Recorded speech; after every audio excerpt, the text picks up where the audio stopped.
Merci aux unes et aux autres d'être présents pour la 60e conférence sur la sécurité de l'immobilier que nous organisons depuis 13 ans. Donc j'ai le plaisir de vous accueillir au nom du président Gilles Récourt de Bourgy, président de la Chambre FNAM du Grand Paris, qui anime une organisation de 2000 adhérents, 30 actionnaires et administrateurs de biens. Alors aujourd'hui, pour cette conférence que j'anime, on a une nouvelle problématique. C'est quelle sécurité dans l'immobilier dans le Grand Paris? Vous savez tous que la loi de M. Sarkozy a créé le Grand Paris en 2010. Nous sommes en 2015. Vous savez tous que tous les travaux nécessaires pour réaliser des infrastructures ferroviaires et de tramways, de trams, etc., que ces travaux ont démarré.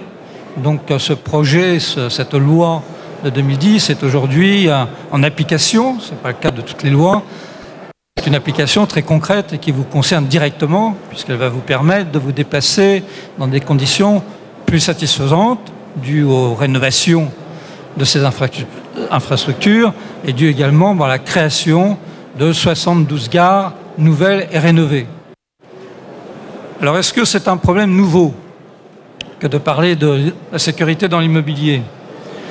Certes non. Depuis la loi de 1965, les syndics de copropriété doivent gérer votre immeuble pour vous permettre de l'habiter paisiblement. C'est un mot très important. Le syndic de copropriété, il est là pour que les copropriétaires et les locataires vivent tranquillement dans leurs immeubles et notamment grâce à un bon fonctionnement des parties communes. Donc c'est pas nouveau, la loi date de 1965, donc nous nous situons, je dirais, avec une histoire derrière nous qui est importante.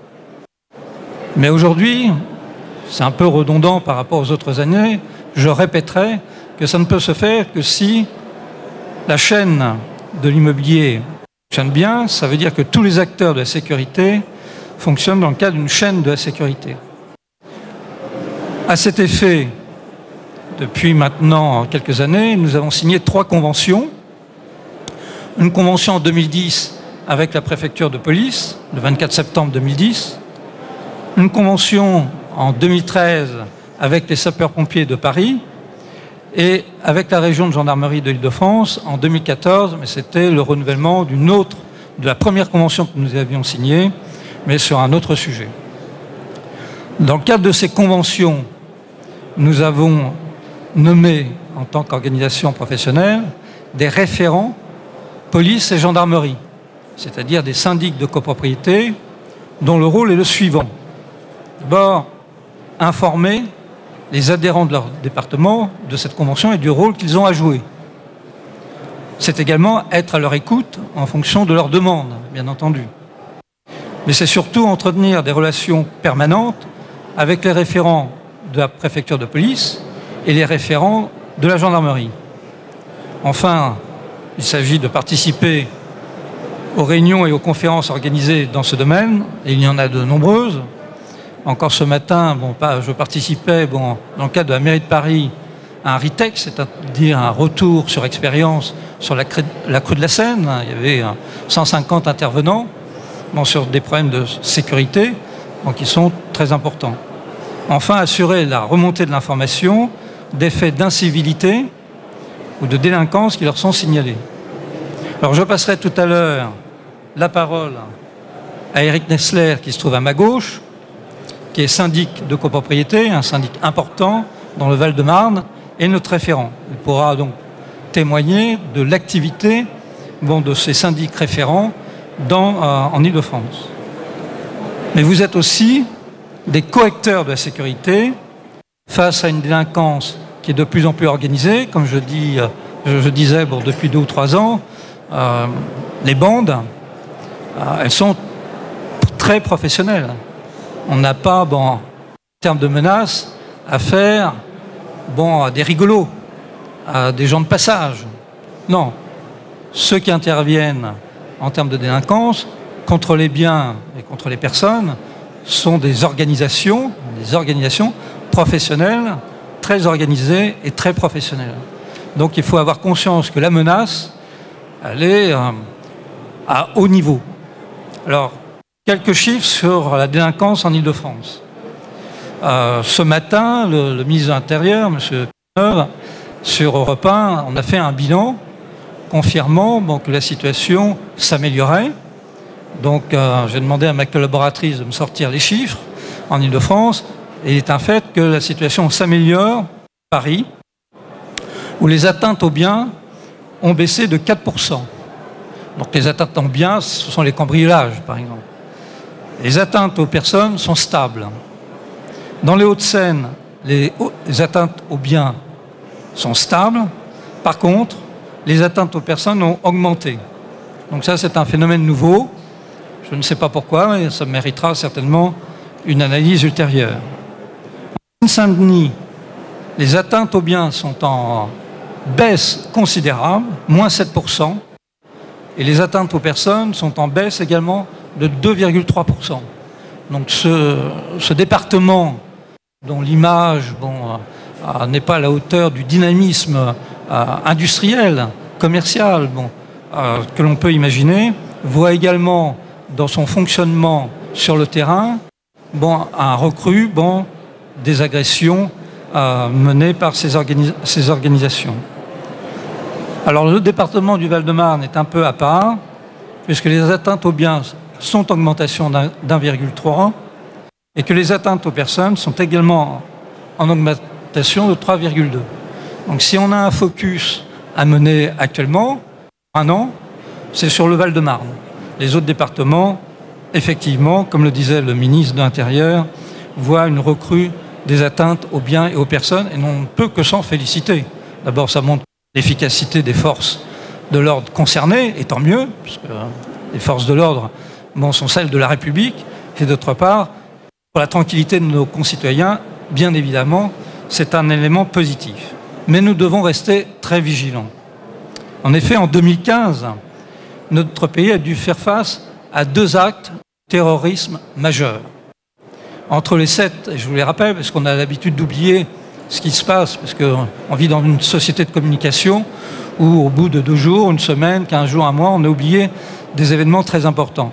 Entre le 7 et le 9 janvier, la fusillade dans les locaux de Charlie Hebdo, l'assassinat de 2 personnes, dont une policière à Montrouge, et l'attaque de l'hypercacheur de Vincennes, a révélé pour la population française un phénomène nouveau et un phénomène majeur. Et puis le 21 août, on a connu un autre événement majeur, c'est l'attentat déjoué, heureusement, du Thalys. Ces 2 actes, en 2015, montrent qu'on a changé de paradigme, on a changé de société. Du moins, on peut prendre conscience de ce changement. C'est celui du développement des menaces terroristes dans notre pays et la nécessité d'avoir à la fois une réponse étatique de haut niveau, et nous l'avons, et une réponse civique qui nous concerne individuellement. Vous vous souvenez peut-être, il y a 2 ans, de mon intervention, rappelant que l'actuel, maintenant l'ancien préfet de police, Bernard Boucaud, au cours des lundis de l'ENA, avait souligné la nécessité de réformer la lutte contre le terrorisme et la prévention de la délinquance. À cet effet, l'autorité du préfet de police s'exerce, je le rappelle, sur Paris et les 3 départements de la Petite Couronne. C'est pour ça qu'on ne parle plus de la préfecture de police de Paris, mais de la préfecture de police, sur le 92, le 93 et le 94.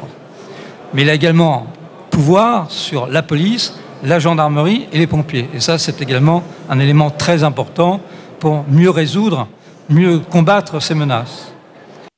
Nous avons rencontré le 28 octobre dernier le nouveau préfet de police, M. Cadeau, qui nous a reçus pour faire le point avec ses services sur nos conventions et dégager de nouvelles marges de progrès.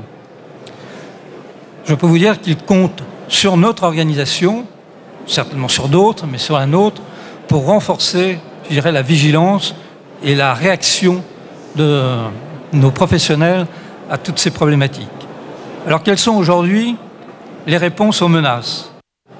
La riposte, elle passe par un renforcement de la chaîne de la sécurité, auquel participent les agents immobiliers en raison de leurs responsabilités civiles et pénales, depuis la loi de M. Sarkozy d'août 2003, et la loi de la prévention de la délinquance de 2007, et la loi de Mme Duflot sur Tracfin, qui élargit la responsabilité des agents immobiliers aux syndics de copropriété. On en reparlera tout à l'heure, c'est un phénomène nouveau que vous devez connaître parce que ça vous touche directement. À ces responsabilités s'ajoute le rôle des professionnels comme acteurs de proximité dans la cité, et c'est pourquoi nous avons choisi ce thème aujourd'hui. Alors la loi ALUR, dont on parle beaucoup, du 24 mars 2014, elle dit que les travaux destinés à assurer la sécurité des biens et des personnes doivent être votés à la majorité simple de l'article 24 au lieu de la majorité absolue, ce qui était le cas précédemment. Donc ça, c'est un élément très important que vous devez connaître, ce qui facilite bien évidemment leur adoption. Quant aux modalités d'ouverture des portes d'accès aux immeubles, qui est également, on le sait, un problème pour tous, elles sont votées en Assemblée générale à la double majorité de l'article 26. Et là également, c'est un changement. Alors, je n'en dis pas plus, puisque ma collaboratrice Carole Besson va développer ces deux points dans quelques instants. Je vous remercie pour cette brève introduction de votre attention, et je vais passer la parole au capitaine Jessica Rio, qui a été promue récemment de la région de gendarmerie de l'Île-de-France, sur la sécurisation du réseau ferroviaire en zone gendarmerie.